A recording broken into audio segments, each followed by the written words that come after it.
பிதாமகா சுபாஷ் சந்திரஜி அவர்களுக்கும் அனைத்து ஆன்மீக குருமார்களுக்கும் இந்த இனிய மாமன்றத்தின் வாயிலாக மிக சிறந்த வணக்கத்தையும் நன்றியையும் தெரிவித்துக் கொண்டு இந்நேரத்தில் இந்த மேடை எனக்கு கிடைக்கப்பட்டதற்கு மிக முக்கியமான காரணம் அந்த கிடைக்கப்பட்ட அந்த ஆசிரியர் பணியோடு அதிகமான ஒரு கூடுதல் பணியை செய்ததனால எனக்கு இந்த மாமன்றத்தில் இந்த வாய்ப்பு கிடைத்திருக்கிறது. அதற்கு உறுதுணையாக இருந்த அனைவருக்கும் நேரத்தில் நன்றியை வணக்கத்தை தெரிவித்துள்ளேன். என்னுடைய ஆசிரியர் பணி 36 ஆண்டுகள், 14 வருஷம் இடைநிலை ஆசிரியராக பணி, 5 ஆண்டுகள் தொடர்புடைய தலைமை ஆசிரியர், அதன் பிறகு பதவி உயர்வில் பட்டதாரி தன்னாசிரியராக தூக்குடி ஊராட்சி ஒன்றிய இடைநிலை பள்ளியில் பட்டதாரி ஆசிரியராக பணியாற்றுகிறேன்.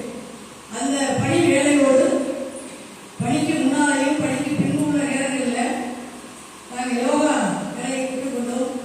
எம்எஸ்சி யோகா முடித்திருக்கிறேன் யதார்த்த பயிற்சியில். அதுக்கு பிறகு ஆனாபான சதி தியானம்னு அவரை கண்டுபிடித்த புத்த தியானம், அந்த தியானத்தை செய்து அந்த தியானத்தை செய்வதற்காக எங்களுடைய அறநாங்கி கிராமத்தில் எங்கள் பகுதியில் ஒரு பிரமிட் ஒன்று அமைத்திருக்கிறோம். இலவசமாக அங்கே வருகின்றவர்களுக்கெல்லாம் தியானம் சொல்லிக் கொடுக்கிறோம். இந்த தியானம் மிகவும் அற்புதமாக இருக்கும். இது என்னுடைய கூடுதல் பற்றி.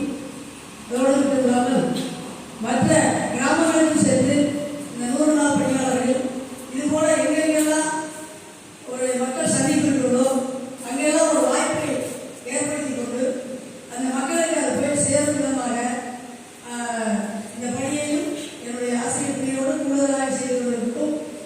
இப்போ நேற்றைக்கு தெரிஞ்சிருந்தோம், எங்களுக்கு ஒரு குழு இங்கே வந்திருக்காங்க.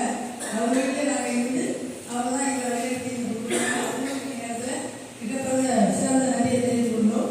இந்த சென்னை மாநகரிலே நிறைய இடங்களில் பிரமிடு கட்டியிருக்காங்க.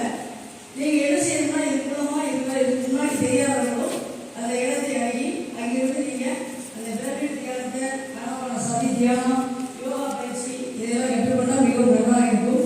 நம்ம எவ்வளவோ வசதி வாய்ப்புல செல்வாக்கோடு இருந்தாலும் நம்முடைய மனத்தை செம்மைப்படுத்துவதற்கு, உடலை செம்மைப்படுத்துவதற்கு யோகா தியானம் ரொம்ப அவசியம். அதை ஒவ்வொருவரும் கற்றுக்கொண்டு அதை வாழ்க்கையை கடைபிடிங்க. நீண்ட நாள் ஆரோக்கியமாக வாழலாம் அப்படிங்கிறத நேரத்தில் கேட்டுக்கொண்டு இந்த வாய்ப்புக்கு நன்றி கூறி இப்போத சிறப்பு விருந்தினராக அமர்ந்திருக்கிறவர்களுக்கு என்னுடைய சிறிய அமைப்பாக ஒரு தியான பிரபஞ்சம், அதில் எப்படி தியானம் செய்வது, தியானத்தின் மூலமாக பெற்ற அனுபவங்கள்லாம் அதில் இடம்பெற்றிருக்கும். அதை கொடுப்பதற்காக எங்களுக்கு அனுமதி தருமாறு ஒரு நிமிஷம் மேடம் பேச